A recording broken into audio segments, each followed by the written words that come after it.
Hey guys, welcome back. स्वागत है आप सभी का आपके अपने YouTube चैनल पर और म्यूचुअल फंड की सीरीज के एक और एपिसोड में। आज के इस वीडियो में मैं आपको बताने वाला हूं कि किसी भी म्यूचुअल फंड में इन्वेस्टमेंट करने से पहले क्या क्या पैरामीटर्स को चेक करना चाहिए। इससे पहले मैंने म्यूचुअल फंड की सीरीज पर बहुत सारी वीडियोस बनाई हैं जहां पर मैंने एक्सप्लेन किया है कि म्यूचुअल फंड क्या होते हैं, म्यूचुअल फंड में इन्वेस्टमेंट कैसे करते हैं, और इसी के साथ साथ अगर आपको किसी भी म्यूचुअल फंड में इन्वेस्टमेंट करना है तो कौन कौन से म्यूचुअल फंड में आप इन्वेस्टमेंट कर सकते हो और कौन से म्यूचुअल फंड से दूर रहना है, इसके बारे में मैंने हर एक चीज बताई है। तो उस म्यूचुअल फंड की सीरीज को जरूर चेकआउट करना, लिंक आपको डिस्क्रिप्शन में मिल जाएगा और आप चैनल पर जाकर भी चेकआउट कर सकते हैं। हमेशा की तरह आज का जो वीडियो है ये काफी ज्यादा इंपॉर्टेंट और इंटरेस्टिंग होने वाला है। लेकिन वीडियो को शुरू करने से पहले अगर आप इस चैनल पर नए हो तो इस चैनल को करो सब्सक्राइब। चैनल को सब्सक्राइब कर दिया ना, तो शुरू करते हैं आज की वीडियो और जानते हैं उन पैरामीटर्स के बारे में जो आपको चेक करने चाहिए। पैरामीटर नंबर 1 है रिटर्न्स। अगर आप किसी भी म्यूचुअल फंड में इन्वेस्टमेंट्स कर रहे हैं तो डेफिनेटली आपको रिटर्न्स तो अच्छे मिलने ही चाहिए। अगर आपको सेविंग अकाउंट से ज्यादा रिटर्न्स नहीं मिलते हैं, अगर आपको एफडी से ज्यादा रिटर्न्स नहीं मिलते हैं, तो आपको किसी भी म्यूचुअल फंड में इन्वेस्टमेंट्स करने का मतलब नहीं निकलेगा। तो जब कभी भी आप किसी भी म्यूचुअल फंड में इन्वेस्टमेंट्स करेंगे तो यहाँ पर आपको उस म्यूचुअल फंड के रिटर्न्स देखने हैं। उस म्यूचुअल फंड का 1 साल का रिटर्न देखना है, 3 साल का देखना है, 5 साल का रिटर्न देखना है। अगर किसी भी म्यूचुअल फंड ने over the period of time अच्छा परफॉर्म किया है तो आप यहाँ पर इन्वेस्टमेंट कर सकते हो।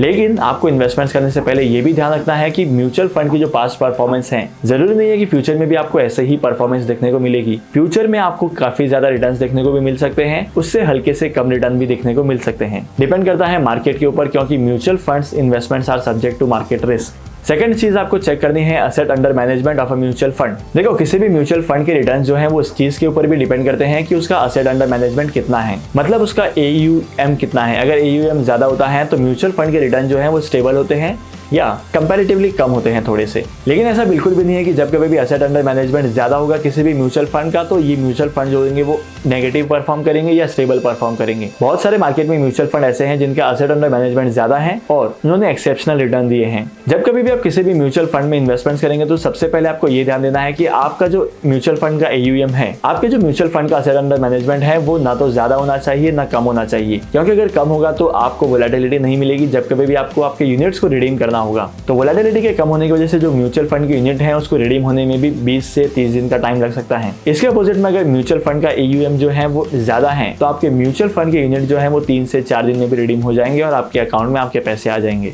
तीसरा और सबसे इंपॉर्टेंट चीज आपको देखना है किसी भी म्यूचुअल फंड का, वो है एक्सपेंस रेशियो। बेसिकली जब कभी भी हम लोग किसी भी म्यूचुअल फंड में इन्वेस्टमेंट करते हैं, किसी भी एक्टिव म्यूचुअल फंड में इन्वेस्टमेंट करते हैं, जो म्यूचुअल फंड कंपनी है वो उस म्यूचुअल फंड की स्कीम के लिए फंड मैनेजर को हायर करती है और इसी के साथ साथ इस फंड मैनेजर की रिसर्च के ऊपर बहुत ज्यादा खर्चा होता है। तो इन एक्सपेंसेस को फुलफिल करने के लिए कंपनी म्यूचुअल फंड इन्वेस्टर्स के पास से लेती है एक्सपेंस रेशियो। ये एक तरीके का कॉम्पेंसेशन होता है उनके रिसर्च के अगेंस्ट या उसके जो भी एक्सपेंसेस लगे हैं उसके अगेंस्ट में। तो जिस किसी भी म्यूचुअल फंड का एक्सपेंस रेशियो ज्यादा होता है वो म्यूचुअल फंड के रिटर्न कम होते हैं। चलो मान लेते हैं कि आपने 10 रुपए कमाए और 10 रुपए में से 4 रुपए एक्सपेंस रेशियो ही दे दिए, तो आपके पास तो सिर्फ 6 रुपए बचेंगे। लेकिन इसके अपोजिट में अगर आपने 10 रुपए कमाए और आपके जो एक्सपेंस रेशियो है वो 2 रुपए का है, तो आपके पास बचते हैं पूरे 8 रुपए, 2 रुपए ज्यादा। मतलब जब कभी भी आप इन्वेस्टमेंट करेंगे तो आपको ये देखना है कि किसी भी म्यूचुअल फंड का जो एक्सपेंस रेशियो है वो कम होना चाहिए। जितना कम एक्सपेंस रेशियो होगा उतना ज्यादा आपके रिटर्न्स होंगे। चौथा और सबसे इंपॉर्टेंट फैक्टर है अल्फा। किसी भी म्यूचुअल फंड का अल्फा ये शो करता है कि उस म्यूचुअल फंड ने कंपैरिजन करके कितने अच्छे रिटर्न दिए हैं।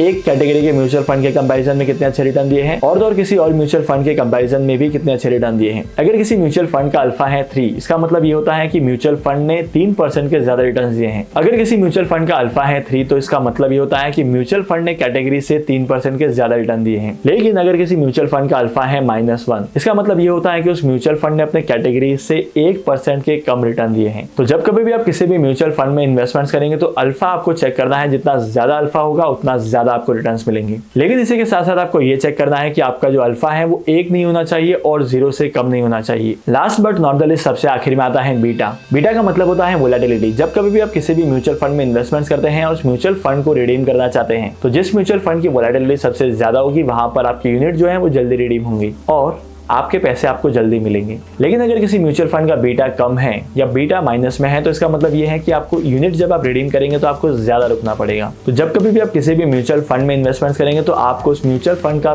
बीटा भी चेक करना है। अगर आप इस म्यूचुअल फंड की वोलेटिलिटी चेक नहीं करेंगे या वोलेटिलिटी म्यूचुअल फंड में ज्यादा नहीं होती है तो आपकी इन्वेस्टमेंट जो है वो अटक जाएगी। होप करता हूं कि जब कभी भी आप म्यूचुअल फंड में इन्वेस्टमेंट करेंगे तो इन 5 चीजों का ध्यान रखेंगे। अगर आपको आज की इस वीडियो का कंटेंट वैल्यूएबल लगा है, आपने कुछ नया सीखा है, तो इस वीडियो को लाइक करना, शेयर करना। इसी के साथ साथ अगर आप इस चैनल पर नए हो और आपने अभी तक इस चैनल को सब्सक्राइब नहीं किया है तो क्या कर रहे हो यार, इस चैनल को सब्सक्राइब करो। मैं आपको मिलूंगा अगली वीडियो में नए टॉपिक के साथ, एक इंटरेस्टिंग टॉपिक के साथ, जहां पर हम लोग बात करेंगे इन्वेस्टमेंट, स्टॉक मार्केट और फाइनेंस से रिलेटेड बहुत सारी चीजों के बारे में। तब तक के लिए signing off, happy investing and good bye.